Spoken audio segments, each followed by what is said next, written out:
توبہ کیجیے، ندامت ہو، استغفار ہو، آئندہ نہ کرنے کا پختہ ارادہ ہو جائیے، اللہ معاف کر دیں۔ ہم آپ سے بہت کام کے بعد آپ سے ہم کر رہے ہیں۔ عالم نے کہا نکلیے آپ اپنی جگہ چھوڑیے، اس لیے کہ یہ بات بالکل واضح ہے کہ آدمی اگر گناہوں کی جگہ سے نہیں ہٹتا تو اس کی توبہ کے اندر پختگی نہیں پیدا ہوتی، کیونکہ گناہ کی ظلمتیں اس کو گناہ میں واپس لے جاتی ہیں۔ آپ دیکھیں گے کہ بے انتہا گناہ ایسے ہیں جنہیں آدمی صبح توبہ کرتا ہے، شام گناہ کرتا ہے، شام کو توبہ کرتا ہے، صبح گناہ کرتا ہے، صبح توبہ کرتا ہے، شام کو توبہ کرتا ہے۔ اس کی توبہ اس کا گناہ، اس کی توبہ اس کا گناہ اتنا برابر چلتا رہتا ہے کہ اسے اس گناہ سے بچنے کی طاقت اس کے اندر نہیں۔ صبح توبہ کرتا ہے، شام کو گناہ کرتا ہے۔ وجہ کیا ہے؟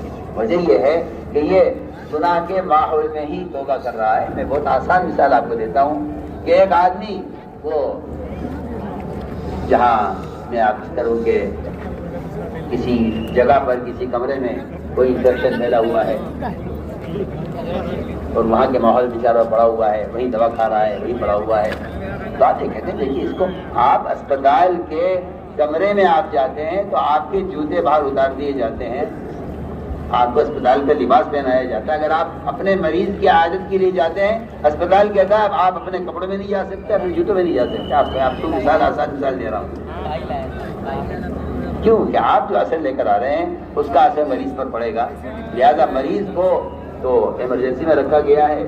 میں بہت آسان مثالیں پیش کر رہا ہوں، بتائیے تو صحیح، جب جسمانی امراض کا یہ حال ہے تو روحانی امراض کا کیا حال ہوگا؟ آپ یہ کہتے ہیں کہ نکلنا کیا ضروری ہے؟ ہم یہ عرض کرتے ہیں کہ نہیں، نکلنا اس لیے ضروری ہے تاکہ آدمی وہ برائی کے ماحول سے نکل کر اچھے ماحول میں آئے۔ تو پھر سب سے عرض کرتا ہوں کہ جو بنکی گندگی اٹھاتے ہیں آپ ان سے پوچھیں آپ کو بدبو آ رہی ہے؟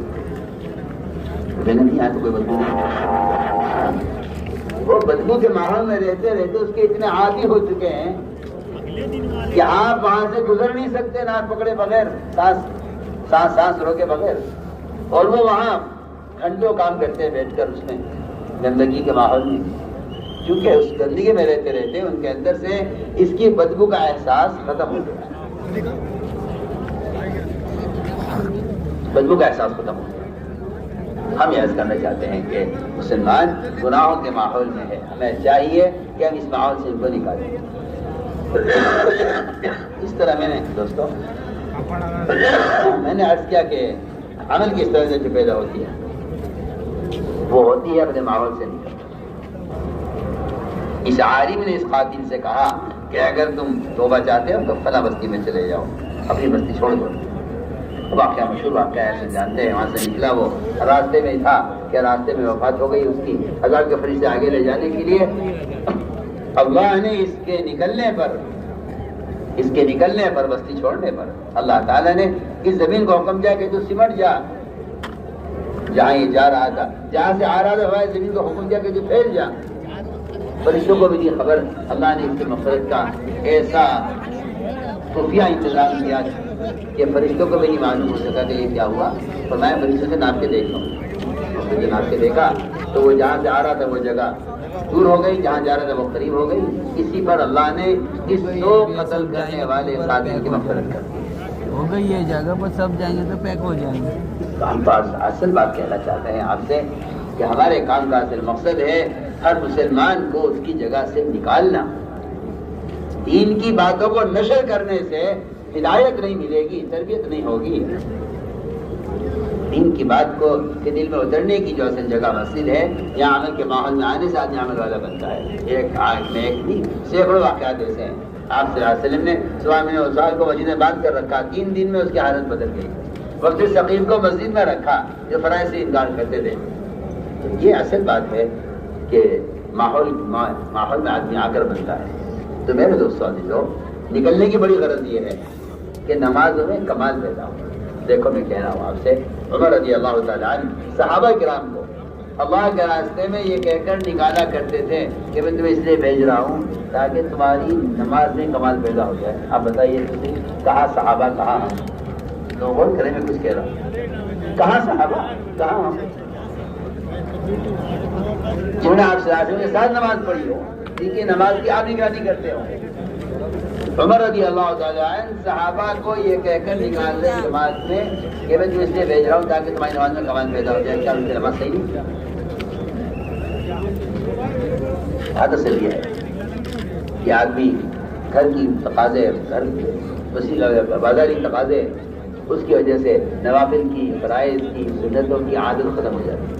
4 مہینے ہر سال نکل کر 24 گھنٹے عمل کے ماحول میں رہنے سے آدمی کے اندر عمل کی استعداد واپس آ جاتی ہے. اس طرح دماغ غصہ میں رکھا جاتا ہے، وہ 2 مہینے 4 مہینے کے ماحول میں رہ کر ٹھیک ہو جاتا ہے. ہم صاف بات کرتے ہیں کہ نکلنے کی غرض عمل کے ماحول میں رہنا ہے، نکلنے کی غرض گناہوں کے ماحول سے ہٹنا ہے. یہ اصل بات ہے، یہ ہر ایک کی ضرورت ہے. اس طرح میرے دوستوں ہمیں اللہ کے راستے میں نکل کر اس کا موقع ملے گا لمبی لمبی نمازیں پڑھنے کا، لمبی لمبی نوافل پڑھنے کا، خوب تہجد کا، تلاوت کا، ذکر کا، نوافل کا خوب اہتمام کرو. اللہ تعالیٰ فرماتے ہیں میرا بندہ نوافل کے ذمہ اتنا قریب ہو جاتا ہے کہ میں خود اس کے اعضا بن جاتا ہوں. اللہ اکبر، خود اس کے اعضا، اس کے میں ہاتھ پاؤں، اس کے ہاتھ، اس کے پاؤں بن جاتا ہوں. بتائیے تو صحیح، جب اللہ تعالیٰ اپنے بندے کے ہاتھ پاؤں بن جائے تو کیا اس کے ہاتھوں سے کوئی گناہ ہوگا؟ اس کے پیر زنا کی طرف جائیں گے؟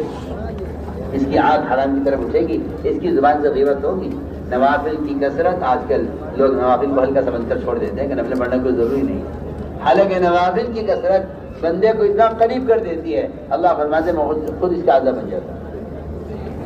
اس طرح ہمیں اپنے آپ کو تہجد کا عادی بنانے کے لیے نکلنے کی اس لیے کہ میں 8 مہینے میرے مقام پر ہے، 4 مہینے اللہ کے راستے میں، تاکہ ہر کام وقت پر اور پوری طرح ہو.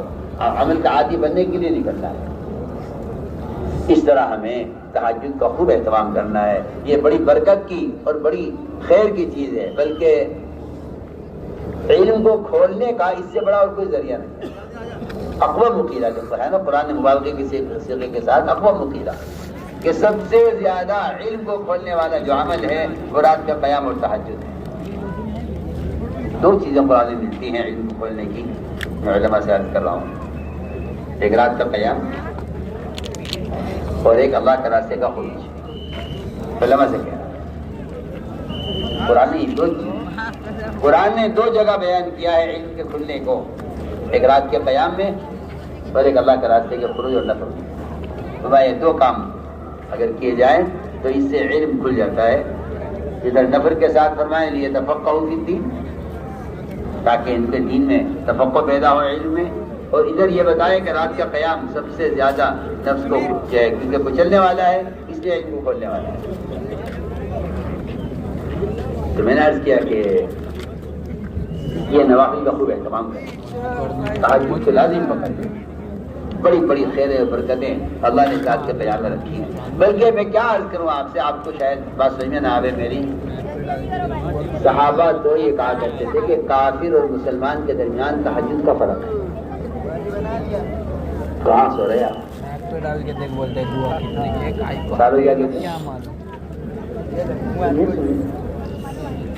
آپ پتہ نہیں کیا سوچیں گے اور کیا حکم لگائیں گے میری بات. ہاں آج کل تماشا بنا ہوا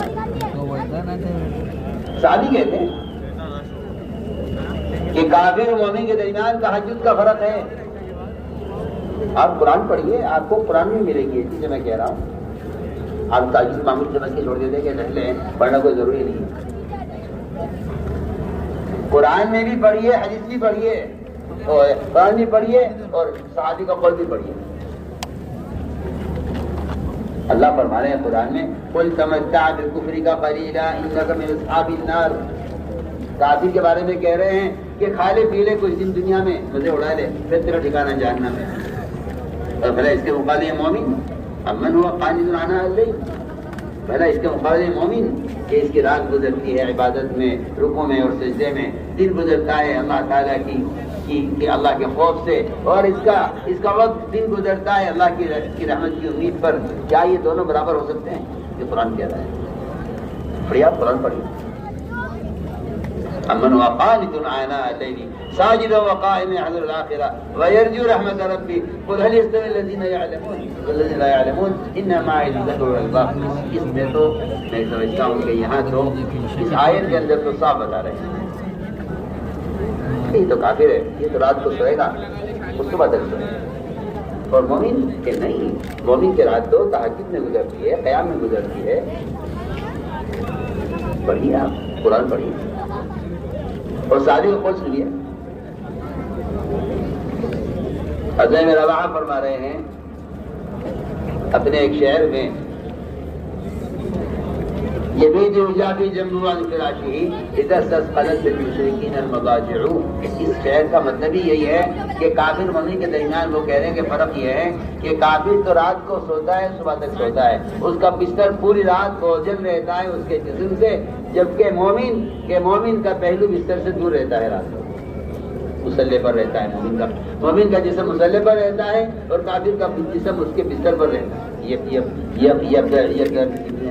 عبد بن رواحہ کے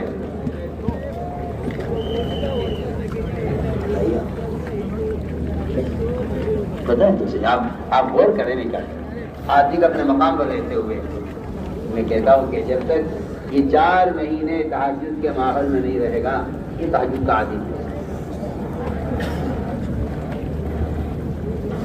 ہم کہتے ہیں عملی مشق کے لیے خروج ہے، آپ سمجھتے ہیں دین سیکھنے کے لیے خروج ہے تو کتاب لے کے سیکھ لیں گے، کسی عالم سے سیکھ لیں گے، نکلنے کیا ضروری ہے اس کے لیے؟ میں جو کہہ رہا ہوں، میں آپ کو کام کی اصل روح بتا رہا ہوں کہ اصل کام کا مقصد کیا ہے۔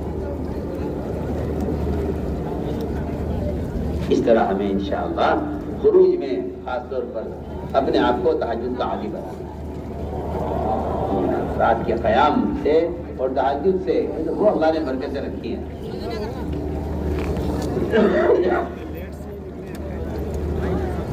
اگلی بات یہ ہے کہ بے شک یہ نوافل ہیں اور یہ فرائض ہیں، مگر ہمیں ان سے کیونکہ کامیابی کا یقین نہیں ہے کہ ہمیں یہ معلوم سے کیا ملے گا۔ ہمیں معلوم ہے آج یہ کاروبار کریں گے تو یہ مل جائے گا، یہ کاروبار کریں گے تو یہ مل جائے گا، اس طرح کاروبار کریں گے تو یہ مل جائے گا، یہ ملازم ملے گی تو یہ تنخواہ ملے گی، یہ وزارت ملے گی تو یہ عہدہ ملے گا، تو یہ عزت مل جائے گی۔ یہ ہمیں معلوم ہے، یہ نہیں معلوم کہ عامہ پر کیا وعدے ہیں۔ عامہ پہ جو وعدوں کا علم نہیں ہے، اس کا یقین نہیں ہے، تو پھر عامہ جائے گا۔ اس کے لیے فرمایا کہ اللہ کے وعدوں کے یقین کو تازہ کرنے کے لیے فضائل کیا ہے، اللہ کے وعدوں کا یقین تازہ کرنے کے لیے فضائل کے حلقے ہیں کہ تعلیم کے حلقوں میں اس لیے بیٹھا کرو، یعنی ہمیں معلوم ہے اس میں کیا لکھا ہوا ہے، معلوم ہے یہ فضائل کی تعلیم معلومات کے لیے ہے ہی نہیں۔ فضائل کی تعلیم کو میں نے عرض کیا تھا کہ روزانہ کچھ وقت دو تاکہ بیٹھ کر یہ سمجھو، یہ سنو کہ اللہ نے ہمیں پر کیا وعدہ کیا ہے۔ یہ تو معلوم ہے کہ حکومت نے کیا وعدہ کیا ہے، وزیر نے کیا وعدہ کیا ہے، تاجر نے کیا وعدہ کیا ہے، میرے مالک نے مجھ سے کیا وعدہ کیا ہے، لیکن بیٹھ کر یہ بھی تو سوچو کہ اللہ تعالیٰ نے ان اعمال پر ہم سے کیا وعدہ کیا ہے۔ ان وعدوں کے یقین بھی دل میں تازہ کرنے کے لیے تعلیم کا حلقہ ہے۔ اس لیے میں تو کہا کرتا ہوں کہ تعلیم کا حلقہ ایمان کا حلقہ ہے، تعلیم کا حلقہ ایمان کا حلقہ ہے کہ اللہ کے وعدوں کا یقین دل میں، اور صحابہ ایسے یقین سے سنتے تھے، اللہ اکبر۔ تعلیم کا حلقہ چل رہا تھا، ایک نئے صحابی پر مناؤ اسی وقت آئے، آگے بالکل پیچھے بیٹھے صحابہ کے آخر میں۔ آپ نے فرمایا تعلیم کے حلقے میں کہ تم ہیرا کا علاقہ فتح کرو گے، اور وہاں فاتحہ میں داخل ہوگے تو وہاں ایک لڑکی شیوا بنت بکیلا سرے خچے پر سوار، ساری ہوڈی اڑے ہوئے، زیورات سے لگی ہوئی، بڑی مالدار، فرمایا تمہیں ملے گی۔ یہ صحابی نئے صحابی بالکل پہلی بار آئے، ابھی ہجرت کر کے پہلی ملاقات آپ سے ہو رہی ہے، کھڑے ہو گئے بھائی پیچھے سے اور کیا ہے، یا رسول اللہ یہ جو لڑکی آپ بیان کر رہے ہیں مجھے لے لیا، فرمایا یہ تمہاری ہو گئی، تم لے لو۔ یہ نہیں اگر مگر تم آ گئے، اگر فتح ہو گئی، اگر وہ تمہیں ملی۔ صحابی کہتے ہیں میں نے یقین کر لیا پہلی ملاقات میں کہ جو وعدہ یہ کر رہے ہیں یہ ہوگا۔ انہوں نے کہا کہ مجھے دیتی ہے، میں یہ لگے تمہاری ہو گئی۔ روایت میں ہے کہ جماعت روانہ یا عثمان کے زمانے میں غالباً جب کے زمانے میں، آپ کے زمانے گزر گیا تھا، آپ کے زمانے میں ارادہ پورا نہیں ہوا، مگر انہیں انتظار ہے کہ وہ ہوگا، اس کا انتظار ہے۔ جماعت بنی، حیرا کی طرف گئی، عراق گئی، وہاں حیرا میں داخل ہوئی، حدیث صاحب سے کہنے لگے کہ صاحب تھوڑا سا وقت اجازت چاہیے, کچھ کام ہے. کیا کام ہے؟ کہا جانا ہے یہ جی یہاں میدان میں ایک لڑکی میرا انتظار کر رہی ہے, چلے اس کا کوئی میسج آیا ہے, اس کا کوئی پیغام آیا ہے, تمہیں کسی نے آگے بتایا کہ نہیں جی نہیں, مجھے بادل کیا ہوا تھا نا اس زمانے کا, وہ آج برا ہونا ہے, وہ کھڑی ہوگی میرے انتظار, کھڑی ہے ہوگی نہیں, کھڑی ہے میرے انتظار. جاؤ دیکھ لو, جا کے دیکھ لو. وہ گئے تو سامنے سے آواز گا شیما کے آگے شیما ہوں, تو سب کا وعدہ ہے تو پورا ہوگا. میں کرنا چاہتا ہوں کہ دائی کی نظر ہمیشہ وعدوں پر رہتی ہے. حضور اکرم صلی اللہ علیہ وسلم کو ایک کافر عثمان بن طلحہ نے بیت اللہ میں نماز پڑھنے سے روک دیا. جب آپ مکے میں تھے, جب آپ اس اذیت میں اور تکلیفوں میں اور کفار کے دباؤ میں, فرمایا کہ عثمان ہم نماز پڑھنا چاہتے ہیں بیت اللہ میں. عثمان نے کہا نہیں, چابی نہیں ملے. فرمایا عثمان اس دن کیا ہوگا جس چابی ہمارے ہاتھ میں ہوگی اس کو جائیں گے دیں گے. آپ غور کریں کتنی یعنی سختی کا زمانہ, آپ کی کوئی نعوذ باللہ کفار کے نزدیک آپ کی کوئی حیثیت نہیں, لیکن آپ کی نظر نتیجے پر ہے جس کو پتہ ہوگا اور چابی ہمارے ہاتھ میں ہوگی. آج مسلمان کے یقین کا حال یہ کہ کوئی نیا قانون آ جائے حکومت کا, یہ سوال کرے جی ہاں اب ہم کیا کر سکتے ہیں, اقتدار ان کا ہے, حکم ان کا ہے, فوج ان کی ہے, ہتھیار ان کا ہے, اقتدار ان کا, ہم کیا کر سکتے ہیں. ہمیں تو اسی سے روک دیں گے, ہم رک جائیں گے. نماز سے روک دیں, واجب سے روک دیں, سنت سے روک دیں, داڑھی سے روک دیں, شرعی لباس سے روک دیں, ان کا قانون ہے, کیا کر سکتے ہیں. مصیبت یہ ہے کہ تعلیم کے حلقوں میں بیٹھ کر ان وعدوں کا یقین نہیں کیا جس سے اللہ وعدے پورے کرتے ہیں. بات کے خلاف ایمان والوں کے لیے وہ یقین نہیں پیدا. یہ ہر قدم پر حکم چھوڑتے جائیں گے, ہر قدم پر سنت چھوڑتے جائیں گے کہ حکومت کا قانون ہے. وہاں ساری حکومت ان کی ہے, قانون ان کا ہے, اقتدار ان کا ہے. اور آج کیا فرما رہے ہیں عثمان, اس دن کیا ہوگا جب چابی ہمارے ہاتھ میں. عثمان نے کہا یہ کبھی یہ وقت کبھی نہیں آ سکتا. آپ مکے میں فاتحہ میں داخل ہوئے, چابی آپ کے ہاتھ میں دی. ہمیں عثمان کو بتاؤ عثمان کہاں ہے, اس لیے کہ نبی کے مزاج میں اور صحابہ کے مزاج میں اور ایمان والے کے مزاج میں انتقام لینا نہیں رہا کہ انتقام لیں گے. آپ نے جتنا بھی آپ کو لے گی, مومن کے مزاج میں انتقام نہیں ہوتا. آج ہمیں خدا ملا ہے, ہم بدلہ لیں گے. میری بات یاد رکھیں, مومن کے مزاج میں انتقام لینا نہیں ہوتا, وہ معاف کر دیتا ہے. آپ صلی اللہ علیہ وسلم نے زہر دینے والے کو, قتل کا ارادہ کرنے والے کو, آپ کو دھکا دینے والے کو, کیا نہیں ہوا آپ کے ساتھ. اور آج فتح مکہ کے موقع پر جتنا مال آیا حنین کا مال غنیمت سارا آپ نے کفار میں تقسیم کیا ہے, انصار کو ایک پائی بھی نہیں دیا. بتایا آپ کہ ہم انتقام والے نہیں ہیں, ہم احسان کرنے والے ہیں.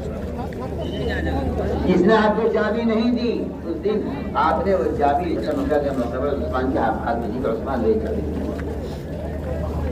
تو میں آپ کو مثالیں پیش کر رہا ہوں کہ جو وعدوں پر یقین رکھتے ہیں ان کے نزدیک دنیا کے حالات اور قوانین کے کچھ نہیں ہوا کرتے, وہ انتظار کرتے ہیں اللہ تعالیٰ کے امر کا. لیکن مسلمان اگر دین کو چھوڑ کر انتظار کر رہا ہے اللہ کی مدد کا تو انتظار کرتا رہے, قبر میں چلا جائے تو وعدے پورے نہیں ہوں گے. میں تو اس لیے میرے دوستوں یہ تعلیم کے حلقے, یہ ایمان کی تجدید کے لیے جم کا تعلیم حلقہ میں